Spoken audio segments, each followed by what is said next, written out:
Bonjour à tous et bienvenue sur ce podcast des rencontres plurielles où nous discutons de sujets relatifs à l'engagement féminin.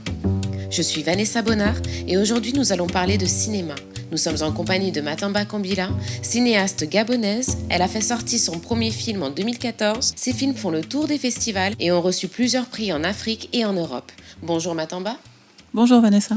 Nous sommes ravis de vous recevoir sur ce podcast. Soyez la bienvenue. Merci. Aujourd'hui, nous allons parler de cinéma, plus spécifiquement de cinéma gabonais, un secteur où les femmes peinent à se faire une place par manque de structuration de l'industrie. Pourtant, le 7e art est un domaine dans lequel les femmes pourraient pleinement exprimer leurs idées, affirmer leur féminité et participer à l'éveil des consciences. Matamba, pouvez-vous nous présenter votre parcours et comment en êtes-vous arrivée à vous engager dans le cinéma ?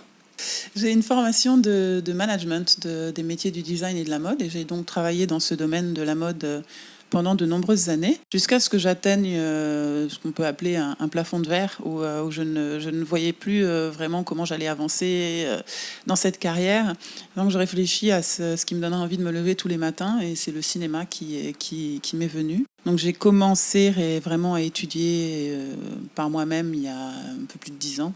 Et j'ai eu l'occasion de travailler sur des tournages avant de me lancer moi-même et de tourner donc mon premier film en 2014. Et depuis, j'ai réalisé maintenant 14 films, des courts-métrages essentiellement, entre 3 et le dernier, 26 minutes.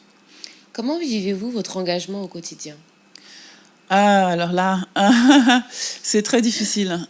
C'est difficile parce que je ne gagne absolument pas d'argent avec ce que je fais. Donc j'ai des petites activités à côté qui me permettent de survivre, mais bon, il y a le côté magnifique aussi où c'est positif. J'adore raconter des histoires, j'adore faire des films.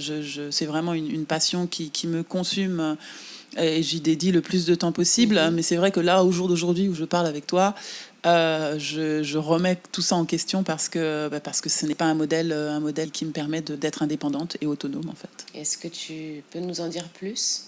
Qu'est-ce qui empêche en fait de vraiment t'épanouir en fait dans cette activité ? Est-ce que c'est le fait d'être au Gabon ou parce que tu reviens de Guinée et il me semble que c'était une expérience plutôt fructueuse. Oui, l'expérience en Guinée était magnifique puisque j'ai fait un film donc.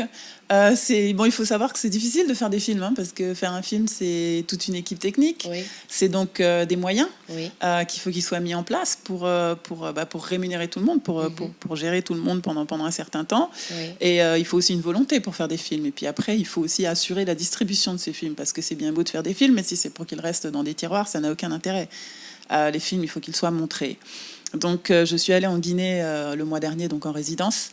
Et c'est une résidence qui, en fait, a été organisée par des cinéastes locaux. Et c'est un exemple qui est véritablement à suivre, parce que donc, ces cinéastes se sont associés avec des distributeurs locaux, donc des chaînes de télévision et des radios, qui ont mis les moyens financiers, de même que d'autres partenaires institutionnels, qui ont donc mis les moyens financiers de nous faire venir, de nous prendre en charge et donc de permettre de faire en sorte que nous réalisions ces films. Donc on a donc des contrats de distribution qui sont déjà mis en place, donc on va pouvoir monétiser sur le travail qu'on a fait. Et ça c'est un exemple qui est assez unique. Moi c'est la première fois que je travaille dans un cadre comme ça. Mais ça c'est le type de choses qui me donne encore de l'espoir par rapport à ce que je fais. Mais il est vrai que si on revient à la vie quotidienne, on n'a aucun accompagnement. Alors c'est effectivement au Gabon, mais c'est dans beaucoup d'autres pays. On n'a aucun accompagnement, il n'y a pas d'aide pour les artistes, il n'y a pas de véritable reconnaissance de l'artiste au Gabon en fait. Donc on est dans les médias, on passe, tu en sais quelque chose toi-même, hein, on est dans les médias, on passe à la télévision, on a des articles de presse, on fait des films, on reçoit des prix, mais derrière ça il n'y a rien en fait.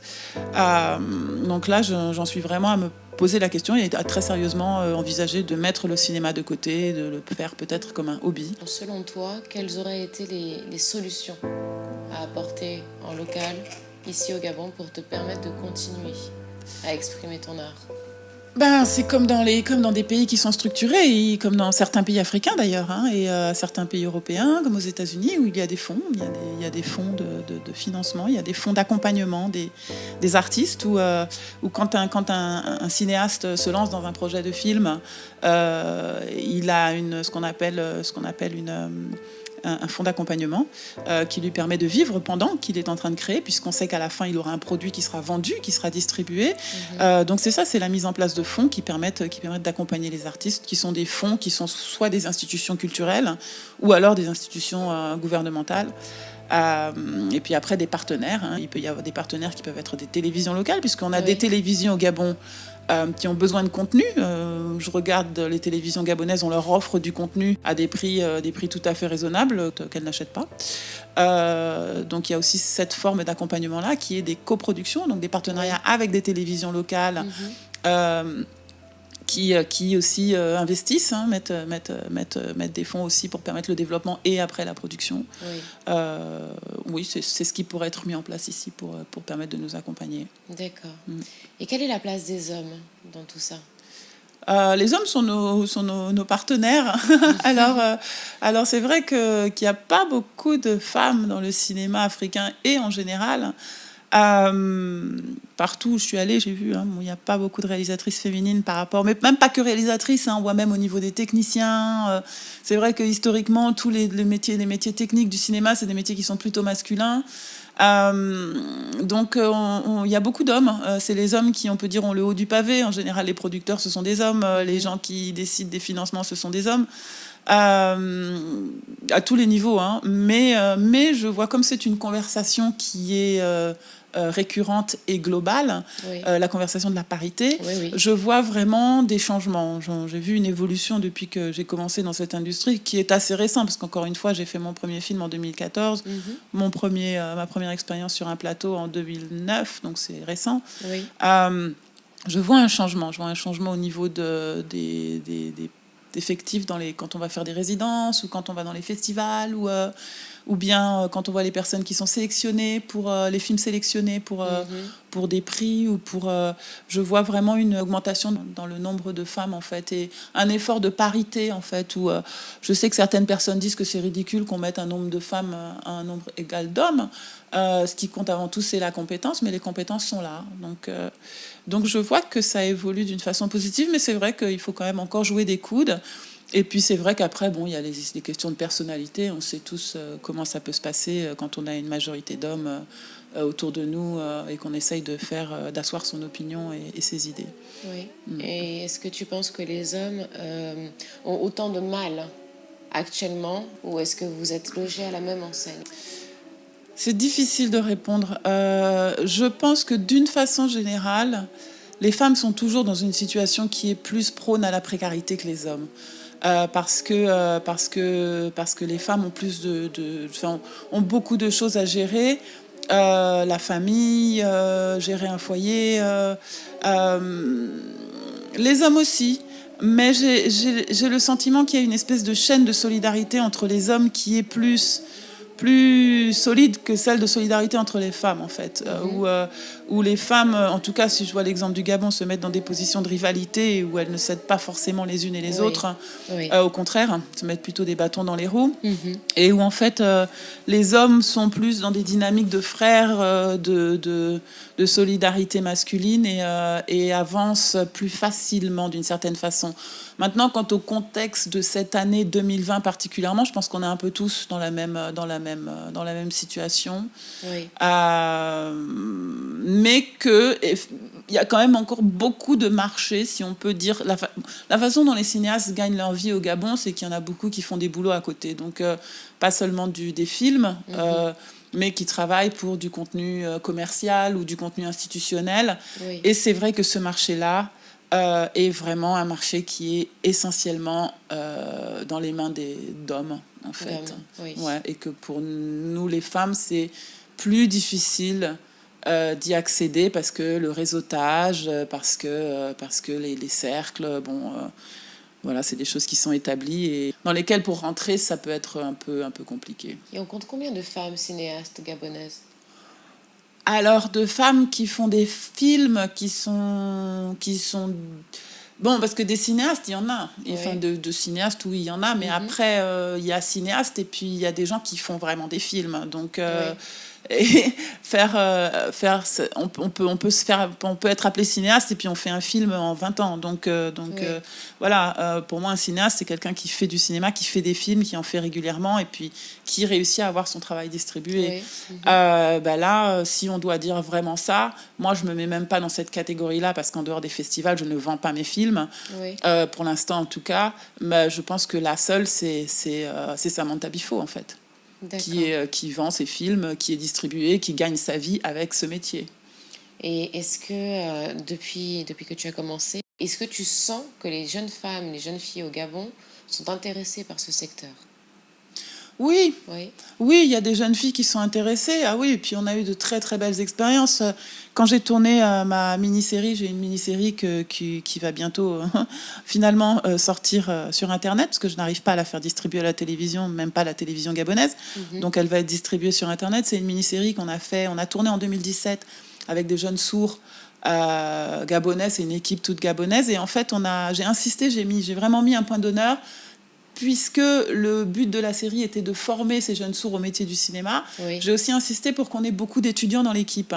Et donc, on a travaillé en partenariat avec l'INPETIC, qui est une école de communication qui a une section cinéma. Et donc, on a eu beaucoup d'étudiants. Et j'ai aussi insisté pour avoir le plus de profils féminins. Oui. Évidemment, à compétences égales. Hein. On fait pas de Discrimination. Non, pas du tout, au contraire. Et donc, on a eu beaucoup de jeunes filles. Et jusqu'au jour d'aujourd'hui, la majeure partie de ces jeunes filles travaillent encore dans le cinéma. Oui. Certaines réussissent à gagner un peu leur vie avec ça. Et oui, il y a un intérêt. Et ce que je voyais à l'époque, en fait, quand on a commencé, c'est que très souvent, elles n'ont pas l'habitude d'être mises en avant. Elles n'ont pas l'habitude qu'on leur donne des responsabilités et d'être Proactive. Ouais. Oui. Et ça, c'était très intéressant parce que là, pour le coup, je peux pas. C'est difficile pour moi de dire si je suis un modèle ou pas, mais je pense, hein, en tout cas, que mon attitude assez, comment dire, on y va, quoi. On reste pas, on avance, tu vois, et on n'a pas peur, on ose et puis on prend des responsabilités. Je pense que ça. Et le fait que je les responsabilise aussi beaucoup, je crois que je pense que ça leur a plu et ça les a motivées à être vraiment bonnes dans ce qu'elles faisaient. Oui. Donc dans ce sens-là, oui, je peux dire que là, je pense que sur ce tournage-là, en tout cas, je pense que j'ai donné certaines comment dire, une ouverture à des jeunes filles de faire des choses que peut-être elles n'auraient pas fait autrement, en fait, grâce à ma personnalité, je pense. Et selon toi, quelle est l'importance de sauver ce secteur et de le structurer? Mais c'est crucial parce Pourquoi que le cinéma, qu'est-ce qu'on peut faire passer à travers le cinéma qui justement est important pour construire nos sociétés de demain? Le cinéma, c'est le reflet, c'est la culture, et c'est le reflet de nos sociétés. Bon, le documentaire, ce sont des histoires qui racontent ce qui se passe dans nos sociétés, enfin, en documentant. Oui. Donc on a tellement d'histoires à raconter au Gabon. On a une histoire qui est tellement riche. Oui. On a les possibilités de faire des dizaines de documentaires sur des sujets variés. Il y a plein de choses dont on n'a jamais parlé. On n'a jamais parlé de notre histoire du Gabon, l'histoire de nos peuples. On n'a jamais parlé de... On va venir tout récemment à nos révolutions pendant la colonie. Oui. On parle pas de nos histoires d'immigration. On a des succès de personnes qui partent à l'étranger, qui ont des histoires magnifiques. On parle pas de l'histoire au quotidien de comment se structurent nos sociétés. Ça, c'est pour le documentaire. Après, pour la fiction, on a des idées, des philosophies, des spiritualités, on a des cultures, on a des paysages, on a pour ce qu'il reste de du peu qu'il reste de nos architectures, de nos traditions culinaires. Toutes ces choses-là sont des choses qu'on peut montrer dans le cinéma de fiction. Exactement. Et puis c'est une façon de se construire, un imaginaire collectif qui est très important pour les populations parce que ça permet d'être unis, d'être en groupe, cohésion. Donner une cohésion, absolument, et puis de se projeter dans l'avenir, en fait. Donc le cinéma est très important. Et puis le cinéma, c'est tout simplement un outil de divertissement qui est indispensable. Tout le monde regarde des films, donc pourquoi est-ce qu'on doit regarder les films d'autres pays quand on a toute la possibilité de faire des films fantastiques ici, Donc c'est aussi simple que ça. On a la possibilité de se divertir, de pleurer, de chanter, de rire, grâce à notre propre culture et à nos artistes. Donc pourquoi aller acheter les films d'autres personnes alors qu'on peut le faire nous-mêmes? C'est une industrie énorme. Quand on voit le succès de Nollywood, quand on voit le succès de Bollywood, d'Hollywood, on voit ce qui est en train de se passer actuellement, ce qui se passe au Kenya. L'Afrique du Sud a une industrie cinématographique qui est très développée, qui marche hyper bien. Au Sénégal, on voit au Mali, il y a des fonds, on voit en Côte d'Ivoire ce qui est en train de se passer actuellement, la Guinée qui est en train de se réveiller, enfin, ce sont des emplois. Sur un film, moi je vois ma petite série là, de 9 épisodes, on va dire au total c'est à peu près 1h30, j'ai fait travailler plus de 150 personnes sur un projet d'une année. Ce sont des gens qui ont... C'est 150, et c'est tout petit, c'est une petite production. Maintenant, si tu parles de plus grosse production, ça peut aller jusqu'à 400, 500 personnes, tu vois. Donc oui, c'est une industrie, ce sont des activités économiques, ça rapporte de l'argent, ça fait travailler beaucoup de gens, ça donne de l'emploi. Tu vois, regarde, je sais que je parle beaucoup, je suis très passionnée, mais regarde, tu fais un tournage, il faut manger tous les jours. On va dire que pour tourner un long métrage, c'est, on va dire 30 jours. Il faut manger tous les jours, il faut se déplacer tous les jours, il faut dormir tous les jours. Donc il faut s'habiller tous les jours. Donc tu fais marcher des secteurs, des pans énormes de l'économie. C'est toute une économie en fait. Absolument, absolument. C'est vraiment un petit micro. C'est comme tourner un film, c'est comme recréer une ville. Pendant toute la durée de ton tournage. Donc ça veut dire avec tous les facteurs économiques qui vont dedans, donc tous les postes économiques qui vont dedans. Donc absolument. Oui, c'est une industrie. Et c'est la fin de ce podcast. Nous vous remercions d'avoir été avec nous. Merci Matamba. Merci. Merci très chers auditeurs pour votre fidélité. Nous vous donnons rendez-vous mardi prochain pour le prochain podcast. Ce podcast vous a été présenté par l'Institut français du Gabon en partenariat avec Eben Radio.